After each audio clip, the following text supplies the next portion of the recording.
TSPSC నిర్వహించే competitive ఎగ్జామ్లో భాగంగా మనం ఈరోజు కళ్యాణి చాళుక్యుల గురించి తెలుసుకుందాం. పశ్చిమ భారతదేశాన్ని, దక్షిణ భారతదేశాన్ని ఈ పరిపాలించిన రాజవంశాలలో ఒకటి కళ్యాణి చాళుక్యులు. చాళుక్యులు అనే పదము బ్రహ్మ యొక్క చులకము నుంచి ఉద్భవించడం వలన చాళుక్యులు అనే పదం వచ్చిందట.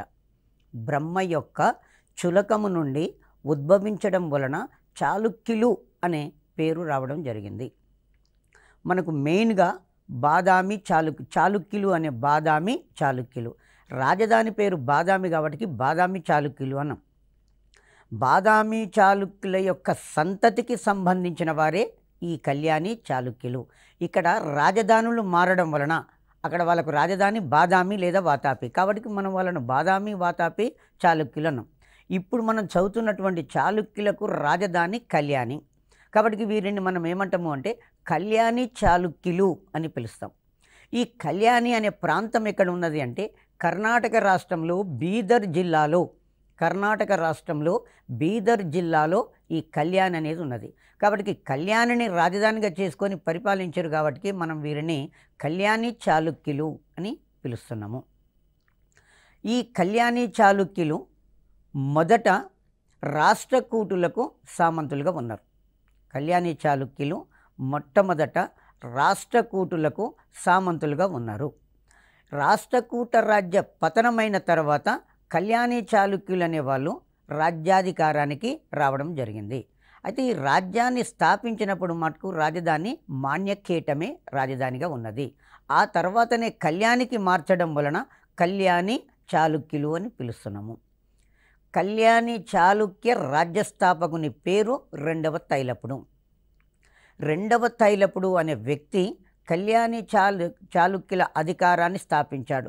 వాస్తవంగా చెప్పాలి అంటే చాళుక్యుల యొక్క అధికారాన్ని పునరుద్ధరించాడు. చాళుక్యుల యొక్క అధికారాన్ని పునరుద్ధరించాడు. రెండవ తైలపుని యొక్క పూర్వీకులు రాష్ట్రకూటులకు సామంతులుగా ఉన్నారు. ఆ రాష్ట్రకూట రాజ్యాన్ని పతనం చేశారు. రెండవ తైలపుడు అను రాజు రాష్ట్రకూటులలో చివరి రాజైన రెండవ కర్కుని ఓడించి తరిమివేసి మాణ్యఖేటాన్ని ఆక్రమించి రాజ్యాధికారానికి రావడం జరిగింది.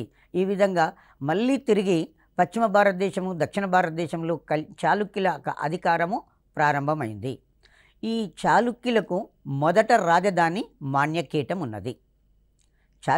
ఈ కళ్యాణి చాళుక్యులకు మొదట రాజధాని మాణ్యఖేటము. దాని తదంతరము కళ్యాణికి రాజధాని అనేది మార్చబడింది. రాజధాని మాణ్యఖేటం నుండి ఎక్కడికి మార్చబడింది? కళ్యాణి అనే ప్రాంతానికి మార్చబడింది. మరి కళ్యాణి అనేది ఎక్కడ ఉన్నది అంటే కర్ణాటక రాష్ట్రంలో బీదర్ జిల్లాలో ఉన్నది. కళ్యాణి చాళుక్య రాజ్యస్థాపకుడు రెండవ తైలపుడు. ఈ రెండవ తైలపుడు క్రీస్తు శకం 973 సంవత్సరం నుంచి 997 సంవత్సరాల మధ్యకాలంలో పరిపాలన చేశాడు. రెండవ తైలపుని యొక్క పరిపాలనా కాలము 973 సంవత్సరం నుంచి 997 సంవత్సరాల మధ్యకాలంలో రాజ్యాన్ని పరిపాలించాడు. ఇతడు రెండవ తైలపుడు అనే రాజు రాష్ట్రకూటులలో చివరి రాజు రెండవ కర్కుడు. ఆ రెండవ కర్కుని చంపేసి ఆ రాజ్యాన్ని ఆక్రమించుకొని చాళుక్య అధికారాన్ని పునఃప్రతిష్ఠ చేశాడు. కాబట్టి వీళ్ళకు రాజధాని కళ్యాణి కాబట్టి కళ్యాణి చాళుక్యులు అని పిలుచుకున్నాము. ఆ తర్వాత రెండవ తైలపుడు మాల్వారాజైన ముంజరాజును పట్టుకొని వధించినట్లు ప్రబంధ చింతామణి అనే కావ్యము పేర్కొంటుంది. ఇక్కడ మనకి ఎగ్జామినేషన్లో ఏమడుగుతాడు అంటే రెండవ తైలపుడు ఓడించిన మాల్వారాజు ఎవరు? ముంజరాజును ఓడించినట్లు తెలుపుతున్నటువంటి గ్రంథము ప్రబంధ చింతామణి అనే గ్రంథము రెండవ తైలపుడు ముంజరాజును ఓడించినట్లుగా పేర్కొంటుంది. రెండవ తైలపుని యొక్క ఆస్థానంలో కన్నడ త్రయములో నివాడైన రన్నడు ఉండేవాడు. కన్నడ త్రయంలో పొన్న, రన్న, పంపకవి అనే వాళ్ళు ఉంటారు. పొన్న, రన్న, పంపకవి అనే వాళ్ళు ఉంటారు. ఇందులో రన్నడు అనేవాడు రెండవ తైలపుని ఆస్థానంలో ఉన్నాడు. రన్నడు అజిత పురాణము, గదాయుద్ధము అనే గ్రంథాలను రచించాడు. ఇది చాలా ఇంపార్టెంటు. రన్నడు రచించిన గ్రంథాలు అజిత పురాణము, గదా యుద్ధము. ఈ రన్ననికి కన్నడ భాషలో కవి చక్రవర్తి అనే బిరుదు ఉన్నది. రన్నడికి కన్నడ భాషలో కవి చక్రవర్తి అనే బిరుదు ఉన్నది. ఆ తర్వాత రెండవ తైలపునికి అభినవ మల్ల, రణరంగ భీమ అను బిరుదులు ఉన్నవి. రెండవ తైలపుడు ధరించినటువంటి బిరుదులు అభినవ మల్ల, రణరంగ భీమ అనే బిరుదులు రెండవ తైలపునికి ఉన్నవి. రెండవ తైలపుడు కళ్యాణి చాళుక్య రాజ్య స్థాపకుడు. రెండవ తైలపుడు రాష్ట్రకూటులలో చివరి రాజైన రెండవ కర్కుని చంపేసి వారి రాజ్య శిథిలాల మీద చాళుక్యుల యొక్క అధికారాన్ని పునరుద్ధరించడం జరిగింది. రెండవ తైలపుని ఆస్థానంలో కన్నడ భాషలో కవి చక్రవర్తి అయిన రన్నడు ఉండేవాడు. ఈ రన్నడు అజిత పురాణము, గదాయుద్ధము అనే గ్రంథాలను రచించాడు. ఆ తర్వాత రెండవ తైలపునికి గల బిరుదులు అభినవ మల్ల, రణరంగ భీమ అనే బిరుదులు ఉన్నవి. రెండవ తైలపుని తర్వాత మరో గొప్ప రాజు రెండవ జయసింహ వల్లభుడు. ఈ రెండవ జయసింహ వల్లభుడు క్రీస్తు శకము 1015 సంవత్సరం నుంచి 1042 సంవత్సరాల మధ్యకాలంలో పరిపాలించాడు. రెండవ తైలపుని తర్వాత అధికారంలోకి వచ్చింది రెండవ జయసింహ వల్లభుడు. 1015 నుంచి 1042 సంవత్సరాల మధ్యకాలంలో రాజ్యాన్ని పరిపాలించాడు. ఇతడు పరమార భోజుని జయించి లాట రాజ్యాన్ని ఆక్రమించాడు. లాట అంటే దక్షిణ గుజరాత్ ప్రాంతం. ఈ దక్షిణ గుజరాత్ ప్రాంతాన్ని పరిపాలిస్తున్న రాజవంశము పరమార వంశం. ఆ పరమార వంశానికి చెందిన రాజు భోజుడు. పరమార భోజుని జయించి లాట రాజ్యాన్ని రెండవ జయసింహ వల్లభుడు ఆక్రమించాడు. ఆ తర్వాత రెండవ జయసింహ వల్లభుడు వేంగీలో రాజరాజ నరేంద్రునికి, విజయాదిత్యునికి సింహాసనం కొరకు ఆధిపత్య యుద్ధం జరిగింది. వేంగీ చాళుక్య రాజ్యం, వేంగీ చాళుక్య రాజ్యం అన్న తూర్పు చాళుక్య రాజ్యం అన్న ఒకటే. ఈ వేంగీ రాజ్యంలో రాజరాజ నరేంద్రునికి, వినయాదిత్యునికి మధ్యన వారసత్వ ఘర్షణ జరిగింది. ఈ ఘర్షణలో రెండవ జయసింహుడు విజయాదిత్యున్ని సమర్థించాడు. సో రెండవ జయసింహ వల్లభుడు రాజరాజ నరేంద్రుని ఓడించి పారదోలి విజయాదిత్యుని సింహాసనం మీద కూర్చోబెట్టాడు. ఇక్కడ మనకు ప్రధానంగా తూర్పు చాళుక్య రాజ్యంలో ఘర్షణ రాజరాజ నరేంద్రునికి, విజయాదిత్యునికి మధ్య జరుగుతుంది. రెండవ జయసింహ వల్లభుడు విజయాదిత్యుని సమర్థిస్తాడు. రాజరాజ నరేంద్రుని ఓడించి తరిమివేసి విజయాదిత్యుని వేంగీ సింహాసనం మీద నిలిపాడు. అయితే ఇక్కడ మనకు రాజరాజ నరేంద్రునికి తన కూతుర్నిచ్చి వివాహం చేసిన చోళ చక్రవర్తి రెండవ రాజేంద్ర చోళుడు. కాబట్టి ఎప్పుడైతే తన అల్లుణ్ణి రెండవ జయసింహుడు ఓడించాడో తన అల్లునికి సపోర్టుగా చోళ చక్రవర్తి మొదటి రాజేంద్ర చోళుడు దండయాత్ర చేసుకుంటూ వచ్చి రెండవ జయసింహ వల్లభుని ఓడించి కొల్లిపాక, కళ్యాణ నగరాలను దోచుకొని వీరాభిషేకం జరుపుకోవడం జరిగింది. విజయ రాజేంద్ర అనే బిరుదు పొందాడు. రెండవ జయసింహ వల్లభుని కాలంలో వేంగీలో రాజరాజ నరేంద్రునికి, విజయాదిత్యునికి సింహాసనం కొరకు ఘర్షణ జరిగింది.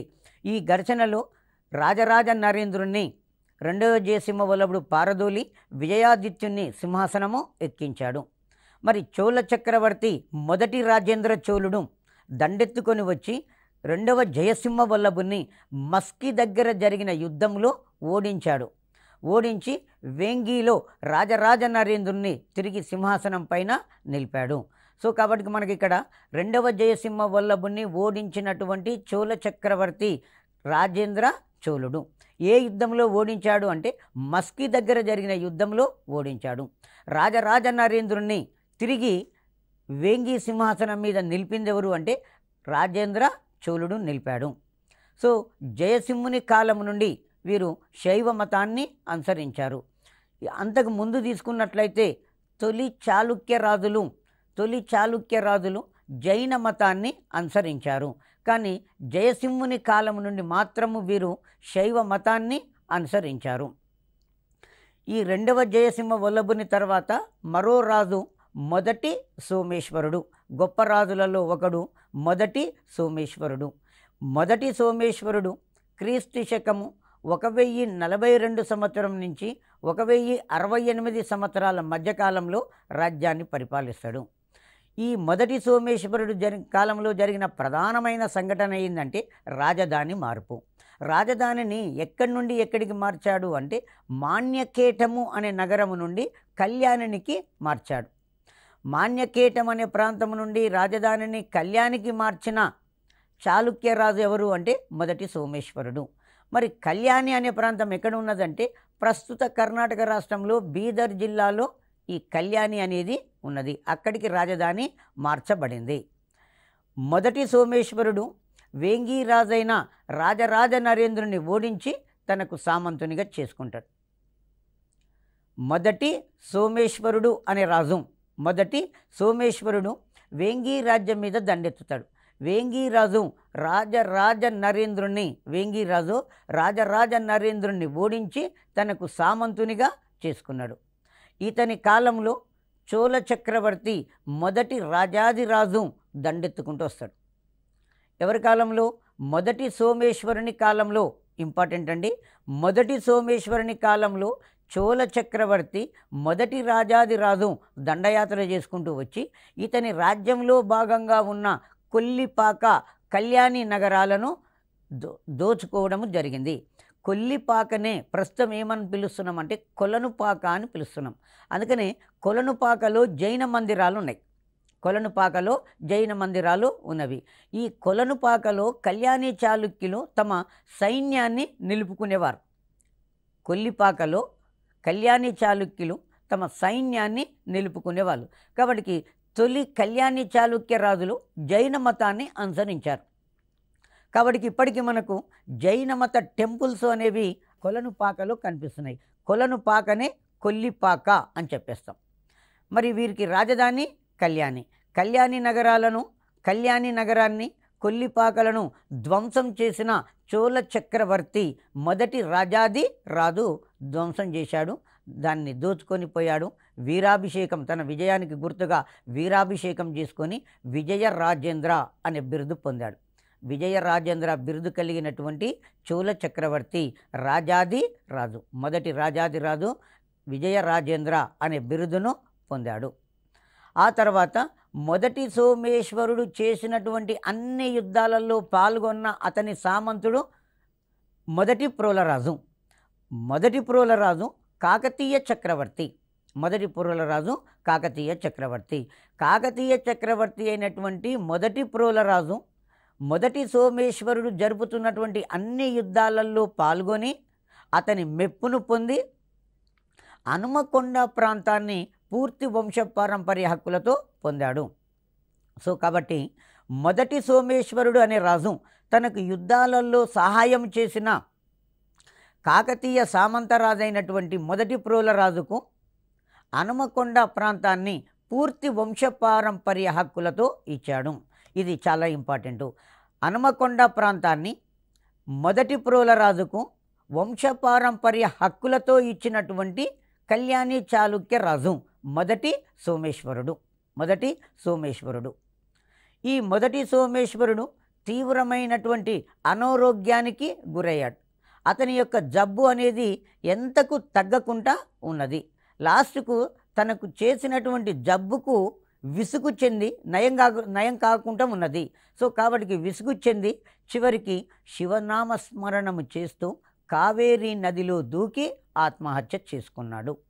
మనకు ఎగ్జామ్లో క్వశ్చన్ అడిగే విధానం ఏంటంటే శివనామస్మరణ చేస్తూ తుంగభద్రా నదిలో దూకి ఆత్మహత్య చేసుకున్న కళ్యాణి చాళుక్య రాజు మొదటి సోమేశ్వరుడు. కారణం ఏంటంటే తన అనారోగ్య సమస్యని ప్రధానమైనటువంటి కారణంగా చెప్పుకోవచ్చు. మొదటి సోమేశ్వరుడు ప్రధానంగా మొదటి సోమేశ్వరుని గురించి చెప్పినప్పుడు మొదటి సోమేశ్వరుడు అనేవాడు మాన్యకేటము నుంచి రాజధానిని కళ్యాణికి మార్చాడు. అప్పటి నుంచి వీరను కళ్యాణి చాళుక్యులు అని పిలవడం జరిగింది.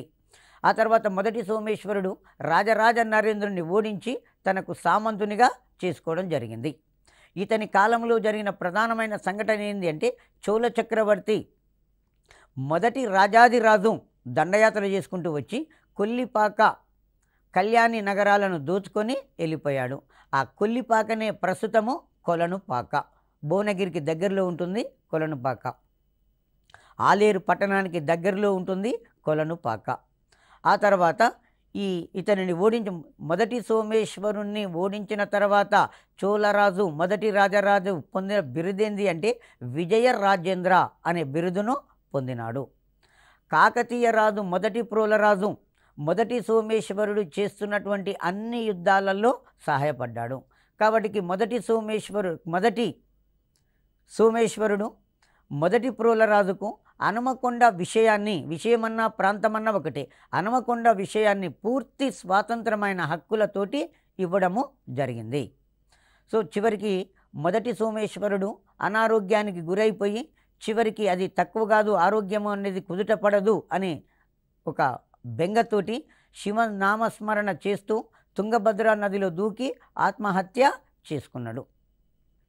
ఇతని తర్వాత మరో గొప్ప రాజు 6వ విక్రమాదిత్యుడు. మొదటి సోమేశ్వరుని తదంతరము కళ్యాణి చాళుక్య రాజులలో గొప్ప రాజు 6వ విక్రమాదిత్యుడు. 6వ విక్రమాదిత్యుడు క్రీస్తు శకము 1076 సంవత్సరంలో నుండి 1126 సంవత్సరాల వరకు పరిపాలించాడు. ఈ మొదటి 6వ విక్రమాదిత్యుడు సోలంకీలను, కాలచూరి రాజులను ఓడించాడు. జయించాడంటే అక్కడ వాళ్ళను ఓడించాడు అని అర్థం. 6వ విక్రమాదిత్యుడు సోలంకీలు ఏ ప్రాంతాన్ని పరిపాలించేవారు అంటే గుజరాత్ ప్రాంతాన్ని పరిపాలించేవారు. కాలచూరీలు ఏ ప్రాంతాన్ని పరిపాలించేవారు? కర్ణాటక ప్రాంతాన్ని పరిపాలించేవారు. ఇలా సోలంకీలను, కాలచూరి రాజులను ఓడించాడు 6వ విక్రమాదిత్యుడు. ఆ తర్వాత మొదటి బిల్లాలుడు ఇతనికి సమాంతరంగా హోయసాల రాజ్యాన్ని పరిపాలించాడు. ఇదే టైంలో కళ్యాణి చాళుక్యుల కాలంలోనే మైసూరు సమీపంలో ఒక కొత్త రాజ్యము పుట్టుకొచ్చింది. ఆ రాజ్యానికి పెట్టిన పేరే హోయసాల రాజ్యం. ఆ హోయసాల రాజ్యాన్ని మొదటి భల్లాలుడు అనేవాడు పరిపాలిస్తున్నాడు. 6వ ఎగ్జామ్లో అడిగే క్వశ్చన్ ఏంటంటే 6వ విక్రమాదిత్యునికి సమకాలికుడైనటువంటి హోయసాల రాజెవరు? మొదటి భల్లాలుడు. 6వ విక్రమాదిత్యుని సామంతుడైన కాకతీయ రాజెవరు? మొదటి ప్రోలరాజు. సో మొదటి భల్లాలుడు ఈ 6వ విక్రమాదిత్యునికి సమాంతరంగా హోయసాల రాజ్యాన్ని పరిపాలించడము జరిగింది. ఆ తర్వాత 1084 సంవత్సరంలో ఇతడు కంచి మీద దండయాత్ర చేసి కంచి నగరాన్ని దోచుకోవడం జరిగింది. 6వ విక్రమాదిత్యుడు క్రీస్తు శకము 1084 సంవత్సరంలో కంచి మీద దాడి చేసి కంచిలో ఉన్నటువంటి సిరి సంపదలను దోచుకొని రావడము జరిగింది. అయితే 6వ విక్రమాదిత్యుడు చేసినటువంటి యుద్ధాలలో 2వ బేతరాజు ఇతనికి సహాయంగా బాగా ఉపయోగపడడం జరిగింది. కాబట్టి ఈ 6వ విక్రమాదిత్యుడు 2వ బేతరాజుకు సబ్బి మండలాన్ని ఇనాంగా ఇచ్చాడు. సబ్బి మండలమే నేటి కరీంనగర్ ప్రాంతము. కావున ఈ కాకతీయులు 6వ విక్రమాదిత్యుని కాలంలో కాకతీయులు తెలంగాణలో బాగా బలపడము జరిగింది. ఇతని ఆస్థాన కవి బిలహానుడు.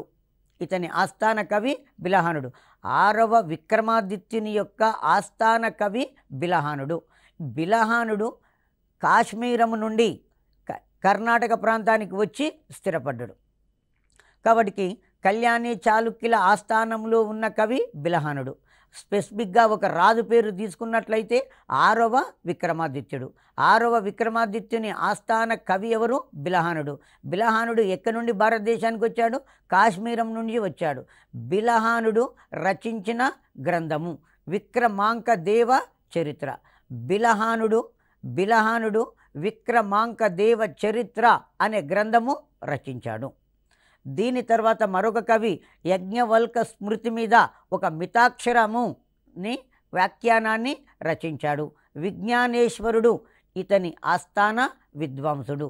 యజ్ఞవల్కము మీద మితాక్షర వాక్యం రచించినటువంటి విజ్ఞానేశ్వరుడు 6వ విక్రమాదిత్యుని ఆస్థాన విద్వాంసుడు. ఆస్థాన విద్వాంసుడు అంటే ఆస్థాన పండితుడు.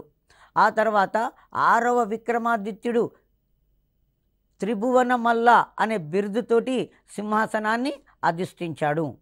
మనకు ఇక్కడ 6వ విక్రమాదిత్యుని పాలనా కాలం తీసుకున్నట్లయితే 1076 నుంచి 1126 వరకు రాజ్యాన్ని పరిపాలించాడు.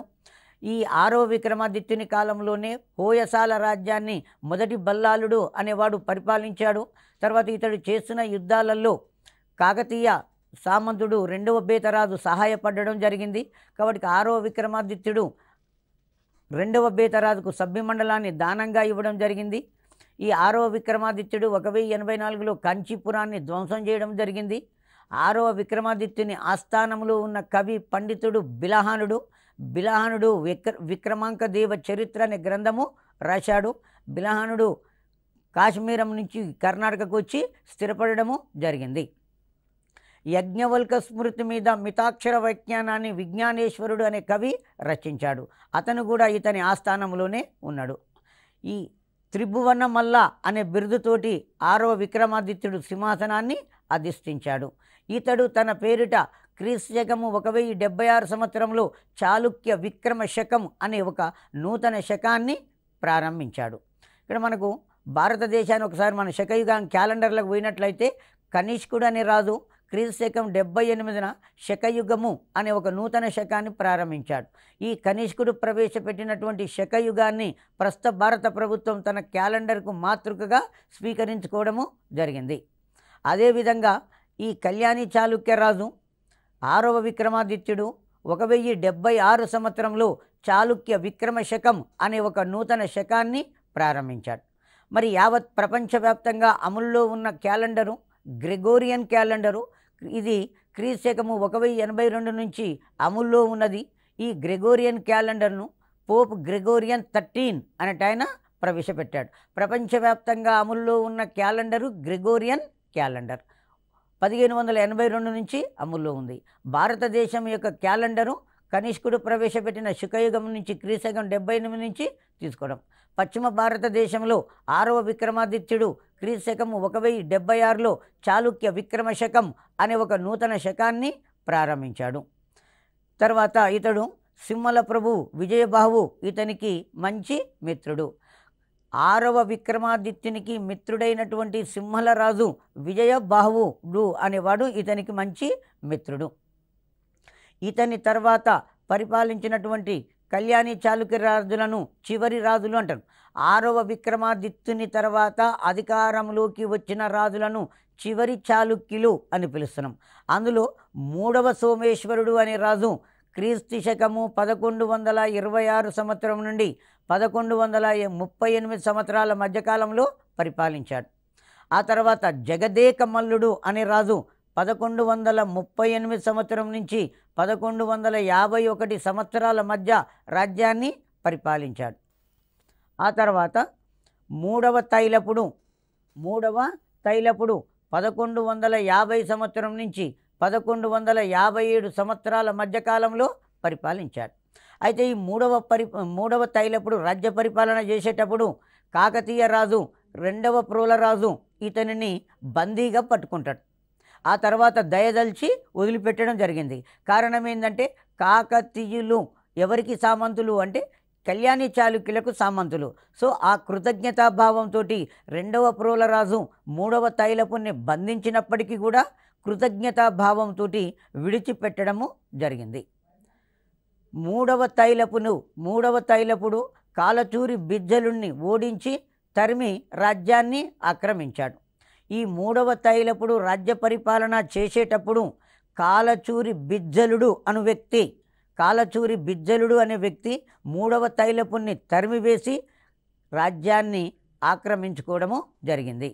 కాలచూరి బిజ్జలుడు కళ్యాణిని ఆక్రమించుకొని కొంతకాలము రాజ్యాన్ని పరిపాలించాడు. ఈ కాలచూరి బిజ్జలుడు జైన మతాభిమాని. కాలచూరి బిజ్జలుని యొక్క మంత్రి బసవేశ్వరుడు. వీననే మనము బసవన్న అని కూడా అంటాం. కాలచూరి బిజ్జలుని దగ్గర మంత్రిగా ఉన్నటువంటి బసవేశ్వరుడు తిరుగుబాటు చేసి కాలచూరి బిజ్జలుని 1168 సంవత్సరంలో చంపేశాడు. చంపేసి ఈ రాజ్యాన్ని ఆక్రమించుకోవడం జరిగింది. ఆ తర్వాత 1183 సంవత్సరంలో మూడవ తైలపుని యొక్క కుమారుడు, చివరి రాజు అని కూడా చెప్తాం, నాలుగవ సోమేశ్వరుడు కళ్యాణి సింహాసనాన్ని అధిష్ఠించాడు. కళ్యాణి చాళుక్య రాజులలో చిట్ట చివరి రాజు ఎవరు అంటే నాలుగవ సోమేశ్వరుడు ఎవరి కుమారుడు అంటే మూడవ తైలపుని యొక్క కుమారుడు. మూడవ తైలపుని ఓడించింది ఎవరు అంటే కాలచూరి బిజ్జలుని చంపేసింది ఎవరు అంటే బసవేశ్వరుడు. ఆ తర్వాత నాలుగవ సోమేశ్వరుడు అధికారంలోకి వచ్చి 1189 వరకు ఇతను పరిపాలన చేస్తాడు. 1189 సంవత్సరంలో యాదవ రాజైన భిల్లముడు నాలుగవ సోమేశ్వరుణ్ణి ఓడించి ఈ రాజ్యాన్ని తన రాజ్యంలో కలిపేసుకోవడం జరిగింది. ఈ విధంగా ఈ కళ్యాణి చాళుక్య రాజ్యము అంతమైపోవడం జరిగింది. ఏ రాజ్యంలో భాగమైపోయింది? యాదవ రాజ్యంలో భాగంగా కావడము జరిగింది. బాదామి చాళుక్య రాజుల వరే వీరు కూడా మయూరధ్వజులు. కళ్యాణి చాళుక్యులు మయూరధ్వజులు, వరహ లాంఛనులు. వీరి యొక్క అధికార చిహ్నం ఏంది అంటే వరహం. కాబట్టి మయూరధ్వజులు, వరహ లాంఛనము వీరి అధికారిక చిహ్నము. ఈ కళ్యాణి చాళుక్యులు తమ రాజ్యాన్ని మండలాలుగా విభజించారు. మండలం మీద అధికారి లేదా పాలకునేమంటామంటే మండలేశ్వరుడు అని పిలుస్తాం. మండలం మీద అధికారి మండలేశ్వరుడు. తొలి కాకతీయులు జైన మతస్థులు జయసింహుని కాలము నుండి శైవ మతాన్ని అనుసరించారు. కర్ణాటక రాష్ట్రంలో బసవేశ్వరుడు వీరశైవ ఉద్యమాన్ని స్థాపించాడు, వీరశైవ మతాన్ని స్థాపించాడు. ఈ వీరశైవులు శివుడిని లింగం రూపంలో ఆరాధించడము జరుగుతుంది. తర్వాత వీరశైవ మతస్థులను జంగాలుగా కూడా పిలుస్తారు, లేదా లింగాయతులు అంటారు. జంగాలు లింగాయతులు అనగా ఒకటే. వీరు శివుణ్ణి లింగం రూపంలో ఆరాధించడం జరిగింది. బసవేశ్వరుడు వీరశైవ మతము, వీరశైవ ఉద్యమం అంటాం. బసవేశ్వరుడు తన బోధనల్లో కుల భేదాలను ఖండించాడు, సమానత్వాన్ని బోధించాడు. కుల వ్యవస్థను ఖండించి సమానత్వాన్ని బోధించడము జరిగింది. విజ్ఞానేశ్వరుడు మితాక్షరి అనే గ్రంథాన్ని రాశాడు. మూడవ సోమేశ్వరుడు మనసోల్లాసము అనే గ్రంథాన్ని రచించాడు. సో కిరణికుడు అనే రాజు పాంపా శతకాన్ని రచించాడు. కళ్యాణి చాళుక్యుల కాలంలో విద్యా కేంద్రాలను ఘటికలు అని పిలుస్తాం. ఇది చాలా ఇంపార్టెంట్. లాస్ట్ పాయింట్, కళ్యాణి చాళుక్యుల కాలంలో విద్యా కేంద్రాలను ఏమంటామంటే ఘటికలు అని పిలుస్తుంటాం.